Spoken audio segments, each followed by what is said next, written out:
This episode focuses on the victims, their lives, vulnerabilities, backgrounds, and how they were systematically targeted and exploited.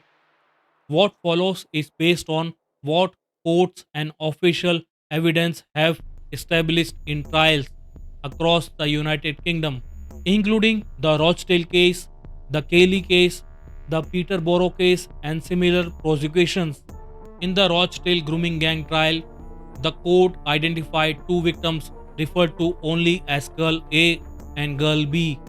Both were first contacted by the defendants when they were just 13 years old. The Crown Prosecution Service presented evidence showing that both girls came from backgrounds marked by instability, neglect, and prior interaction with social services. Court records state that they were highly vulnerable and deeply troubled, and that both girls were known to the authorities before the abuse began. Girl B had been in the care system. Records heard in Manchester Minshall Street Crown Court show she was living in a children's home when the grooming started. Evidence presented to the jury established that from her early teens, she was repeatedly offered alcohol, cigarettes, drugs, and places to stay by the men who would later sexually exploit her. Prosecutors described how her vulnerabilities was assessed and recorded by social services, yet no effective protective action was taken. At one point in court, the victim testified that her own social service file contained a description that she was loitering and prostituting from the age of 10, a label that was accepted by professionals at the time despite her age. These records were later described by the victim herself as willy and deeply damaging to her sense of self. Girl A situation was similarly marked by vulnerabilities. The prosecution told the court that she too had a troubled home environment and was easy prey for the defendants because she was seeking belonging and attention that she lacked at home. During evidence, she explained that by the age of 13, she had already been in situation with multiple older men who gave her alcohol and drugs before sex, to the extent that by her own estimate, she had been abused by dozens and potentially hundreds of men. The jury was told that she was passed around within exploitation networks after her phone number was shared among other men. Both girls were groomed through a combination of attention, material rewards, and coercion. The court heard that the perpetrators supplied them with alcohol and drugs, and that the girls, lacking stable adult support, came to trust these men as friends or protectors. This manipulation of emotional need, turning attention and gifts into control, was accepted by the jury as a deliberate tactic. Victims in other cases followed the same pattern.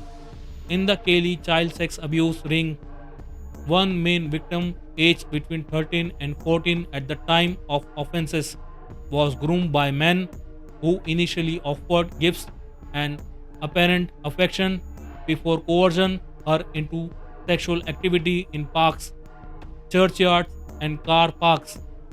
The jury at Bradford Crown Court convicted all 12 men for rape and other sexual offences based on this pattern of grooming and exploitation.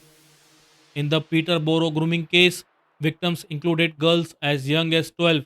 Court evidence showed that they were approached by older men who offered smoked tobacco, free meals, and attention. They were then encouraged to consume vodka or strong alcohol and subsequently coerced into sexual acts. The judge accepted that these girls were selected because their emotional circumstances made them vulnerable to manipulation. Across trials, courts have repeatedly described victims as socially isolated, lacking stable support system, and often already in care or known to service for other issues. Evidence tendered in court noted that Some girls experience bullying at school, low self esteem, or family breakdowns, which made them easy targets for abusers who presented themselves as friends or boyfriends before the abuse began. The exploitation of these victims was not brief. In Rochdale, the abuse lasted for years, from age 13 into later teenage years, as the girls were repeatedly raped and assaulted in filthy flats, cars, alleyways, and abandoned buildings. The court was told that the perpetrators expected sex whenever and wherever they wanted, turning these children into what the prosecution described as sex slaves. Victims also suffered long term psychological harm. In sentencing remarks, judges noted that the profound impact on every aspect of the victims' lives, their sense of self, relationships, mental health, and trust in adults. One victim spoke in court about how the abuse destroyed her life, affecting her physical and emotional well being years after the exploitation began. Despite these children being known to authorities, multiple court cases revealed that social services and police responses were inadequate. In some instances, professionals initially misinterpreted victims' behavior as delinquency rather than signs of exploitation, and warnings were overlooked. These institutional failings were acknowledged in court and later in public inquiries as factors in allowing abuse to continue. This is who the victims were, often girls in their early teens, known to care system or local authorities, socially isolated and emotionally vulnerable. They were targeted through a cruel combination of manipulation, substance misuse, and coercion. And once trapped, they endured repeated exploitation that profoundly affected their lives and futures.